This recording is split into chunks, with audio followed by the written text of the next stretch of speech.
that Juniper had, nor did he have that light brown barring pattern that Autumn had. So he's designed to basically blend in with the rocky outcroppings of the desert. So he's got those dark brown and that bay color on his wings. In fact, another name for the Harris's hawk is the bay-winged hawk.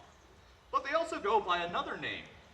They go by the name wolves of the sky, because they are one of the few raptors in the world that are somewhat social. One of the reasons for that is because these birds like to hunt prey larger than themselves, just like Juniper, the great horned owl. However, one of his favorite food items happens to be jackrabbits. Jackrabbits can weigh anywhere between 10 to 12 pounds. Roman on a good day is maybe 1.5 pounds. If he were to try and take down that jackrabbit by himself, that would probably not end well. That'd be like you and I trying to take down a cow all by ourselves. So what he does is he works with his family to try and take down that prey as a unit. When these birds are hunting out in the wild, they're going to basically work as a team, doing a little bit of a relay race. One of the birds will chase after that rabbit until it gets tired. If one of the family members gets exhausted, he'll take a break and the rest of his family will pick up the pace. On top of that, you might also notice he's got that bright black and white tail. It doesn't seem like the best camouflage when you live in the desert. And it's not. It's actually for helping him communicate with his flock mates as he's hunting after his food. In fact, there was a study done with Harris's hawks where individuals were taken from the family, they had their tails blacked out, and when they were reintroduced to the family, they were actually shooed away because their family couldn't recognize them. Now, another thing you might notice is Roman's making a few detours. It happens to be summer, which also coincides with breeding season. And we also happen to have a female Harris's hawk named Thistle.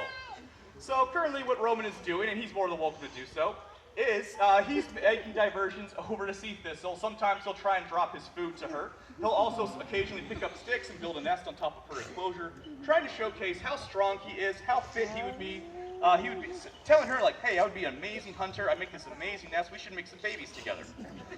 So it's really cool that you guys get to see this courting behavior between raptors, although it's a little bit one-sided, because unfortunately for Roman, Thistle has no interest in him whatsoever.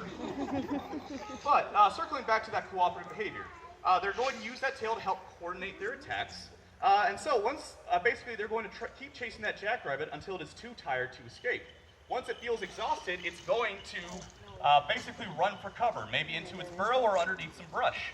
What happens then is the entire family is going to surround whatever hiding spot that jackrabbit has run into. And as a result, one of those family members will run into that burrow, flush it out into the open, and then as a result, once that jackrabbit is exposed, he's got 6 to 7 Harris's hawks waiting right in front of him that are all going to jump in for the kill. So as a result, these birds have used that cooperative behavior to earn themselves the nickname the wolves of the sky.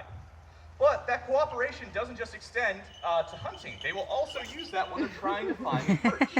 Now out in the desert, they do not have these tall pine trees like we have here at Callaway. The tallest tree they're going to find is a saguaro cactus, which is a pretty tall tree, maybe 14 to 16 feet, but not as tall as a pine tree, and it doesn't provide a lot of shade. So what he's going to do is they're going to use a behavior called stacking. One bird is going to sit on top of that cactus, and then the rest of that family is going to stack on top of him, forming a totem pole of Harris's hawks. Now there's a couple theories behind this behavior. Scientists actually don't know the reason behind it. One theory is to provide a better vantage point. The taller you are, the farther distance you can see. And since they have multiple family members, basically, they can see in different directions, a better chance of scouting out prey or predators. On top of that, another theory is because there's not a lot of shade provided by these cactuses, they'll fan out their wings, providing shade to the rest of their family down below them. Great way to cool off. Now, our theory here at Callaway is if you happen to be the Harris hawk that messes up and that jackrabbit gets away, you're going to be the one that sits at the bottom of that cactus with the rest of your family stacked on top of you. And as a result, that's like I said, it's a hard world out in the wild. If you mess up, your family's going to cause some problems for you.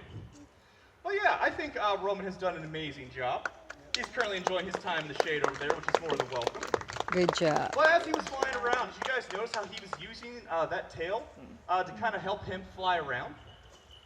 Basically, he's going to use that tail as a brake or a rudder, allowing him to make sharp turns. Because even though he does